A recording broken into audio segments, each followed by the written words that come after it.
Hi guys, Posadist Pacman here with yet another Shonen Ronin video, and this one is really important because this one is about one of the best sci-fi anime in recent times, and more to the point, it explores the fact that it is a vindication of my own ideology, that being Posadism, or as it has been known in the memes of old, fully automated, luxury, gay, space, communism! Humanity embraces the idea of less dependency upon the Earth and improved relations with other worlds. No society composed of classes or led by bureaucrats will carry this out, because only the harmony of socialism can do it. The point we were at was not achieved through calculations and programs, but through the actions of the whole of society. Astra Lost in space is an interesting setting to be sure. It's a world vastly different from the one we know, and they have advanced technologically to an extent which is startling to say the very least, given the time frame involved. When you factor in the history of this universe, however, it's hardly surprising. I should warn you though, I will be discussing spoilers from here on, so if you haven't seen the show, come back later after you've watched it. The society we see in the show suggests a different form of economic model has taken hold, as opposed to that of capitalism. However, it is evident that there is definitely still a class system in place. The dynamics of our main cast make that evident, simply due to the existence of both a royal quarter in the province of Vixia, which is strictly segregated along class lines of course, and the main cast's attitudes, as well as their behaviours towards different people and issues. Most of them are members of rich or famous families due to their origin, that being clones of their family's leading member. Due to the illegality of cloning in this society, it would be obvious that it's a prerequisite that the people involved in this scheme would have considerable wealth and influence in order to evade the authorities and to maintain the confidentiality of their activities. However, poverty and scarcity seem to be absent, while the world is united under a single democratic government, with all natural resources being publicly owned and the means of making war abolished, with all weapons being restricted to domestic response by law enforcement. It would seem that we have a form of social democracy, with business and private property being heavily regulated, while utilising publicly owned resources to manufacture their goods. They have also abolished the concept of religion and tribalism, and thus, by extension, have eliminated notions of race and nationalism. Essentially, they have established a new society from scratch, optimised with a hybrid of market economy and a socialist-leaning world government. I mean, it's not exactly what we wanted, but if I'm being honest, it's pretty fucking based considering what we have now. However, this is all background and isn't really what the show is about, but it's important because it allows us to see where our main characters are coming from and the effect their actions will have. And in true Shonen Ronin fashion, I'm going to link it back to a singular concept, but not one that you may expect. This discussion about Posadism is not one based in the meme, but in its reality, and it is one based around something which our opponents on the right and members of the liberal left constantly bleat at us with: human nature. Human nature is often defined by those on the right as the inherent competitive drive, the need to be above others and inherent greed. I challenge that notion. Rather, I defy that notion. Throughout history and throughout our culture, we have seen nothing but the contrary. It is the artificial infection of capital and the class struggle which has formed this view, and I quote directly. Human intelligence stops at no boundary, not even that constituted by the human relations that gave birth to it. Intelligence sees through what stands before it. It has the ability to surmise, infer, and foresee. It detects objects beyond those that are visible, and makes relations with them. The main drive of private property is to limit the scope, the development, and the dynamic of intelligence. The interest of private property causes it to counteract and cripple anything that develops ideas. Inspect any epoch you please.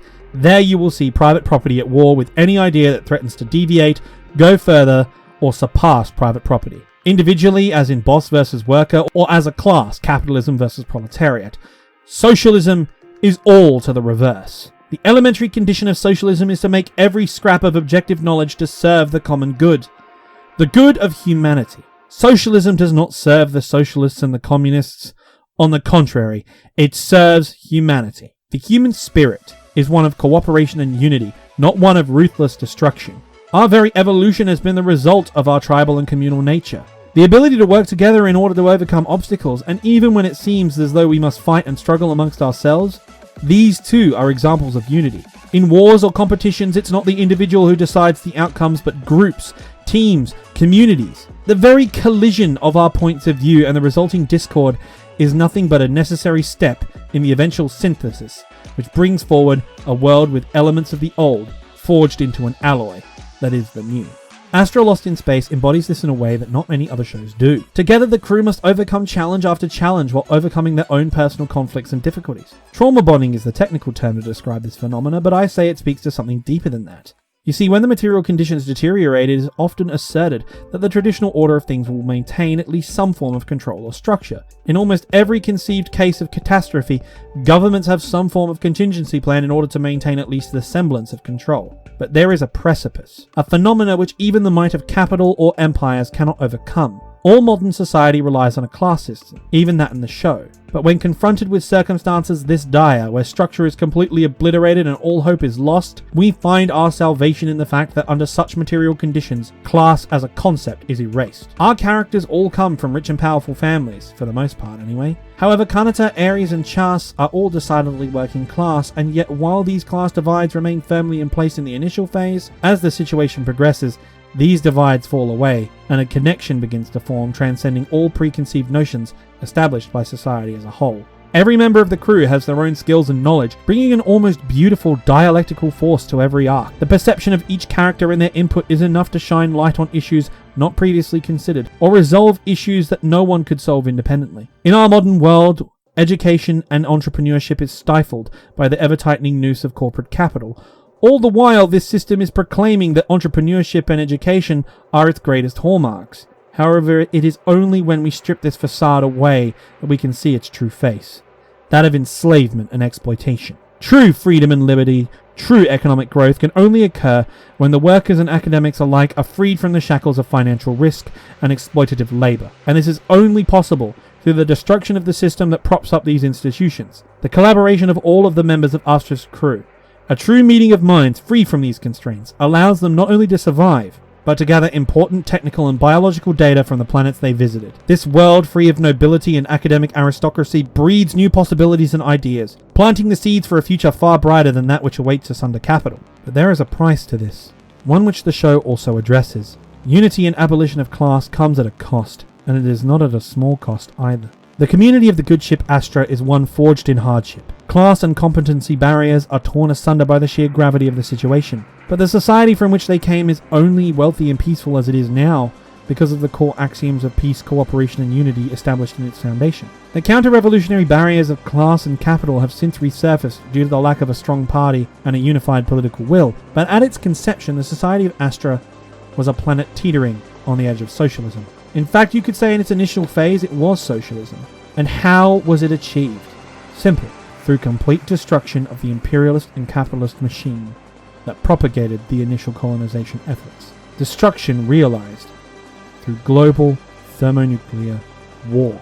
Time and again the human race was faced with strife, and time and again humanity unified to face it. The asteroid which prompted the search for Astra brought humanity together, but just as all capitalist and imperialist systems, once they had an answer, reactionary forces returned. It ended how it was always going to end. But through the obliteration of this society, a new world was forged. Just as Hegel and Marx state, this apocalyptic clash leads to the synthesis, an alloy of unrivaled strength. The destruction wrought by capital and empires alike would be cast aside. A new world based on the ideas of peace, tolerance, atheism, and public ownership of natural resources would be established.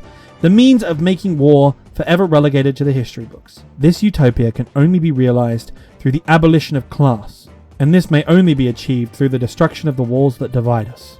Reforming fascists and reactionaries is impossible. This we know to be true. But when the scourge of nuclear fire or climate collapse sweeps our world clean, the proletariat will remain upstanding, and those left upstanding will by necessity all be proletarians.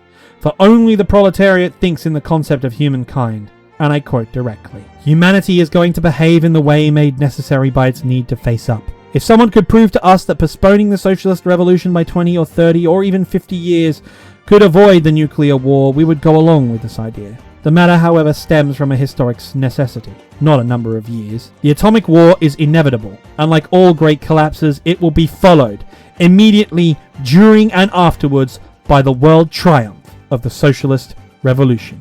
For you see, comrades, it will be as the motto of the good ship Astra states, we will struggle through adversity, so we may find salvation in the stars." Thanks for watching, guys. This has been the writing and the recording of Posadist Pacman on the wonderful channel that is Shonen Ronin, and edited together by the lovely comrade Calliope. Please like, subscribe, and hit the little button to catch up for more Shonen Ronin videos. Check out our other videos while you're here. But on that finishing note, Viva Posadist, long live Comrade High Commander, I'll see you next time.